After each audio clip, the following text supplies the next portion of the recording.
খালেদা জিয়ার সালাম নিন, তারেক রহমানের সালাম নিন। নেতা আছে ওই কুরসি নেতা।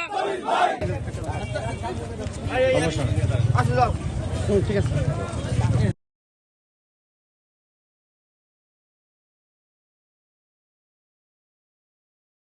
ধন্যবাদ সাংবাদিক বন্ধুরা, আপনারা সকলেই জানেন আমরা একটা দল করি।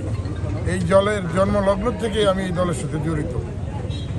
শত বাধা বিপত্তির পরও বহু বিপদ এসেছে, প্রত্যেকটা বিপদের মধ্যেই আমরা সক্রিয় থেকেছি এবং আপনারা দেখেছেন গেল 111 থেকে শুরু করে এই ফ্যাসিস্ট সরকারের 15.5 বছর, তার আগে 2 বছর, এই যে 17.5টি বছর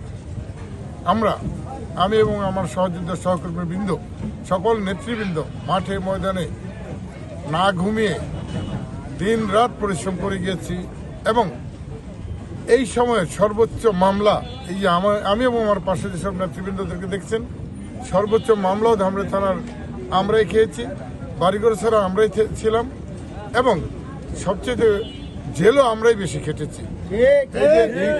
আমার পৌর সাংগঠনিক সম্পাদক বিশেষ করে মারুফ শিকদার, ইঞ্জিনিয়ার মারুফ শিকদার কতবার যে জেলে গিয়েছে এটা আমারও গণনা নাই।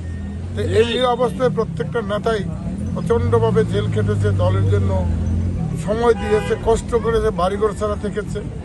আজকে গণতন্ত্রের একটা সুদিন আমরা মনে করতেছি, আশা করি এই সুদিনে আমরা বিশ্বাস করি, মনে প্রাণে বিশ্বাস করি যে আমাদের প্রিয় নেতা ভারপ্রাপ্ত চেয়ারম্যান, বিএনপির সম্মানিত ভারপ্রাপ্ত চেয়ারম্যান তারেক রহমান সাহেব নিশ্চয় খুঁটিনাটি ভালো করে দেখে উনি অচিরেই ধামরাই অর্থাৎ ঢাকা বিশের নমিনেশন উনি ডিক্লারেশন দিবেন।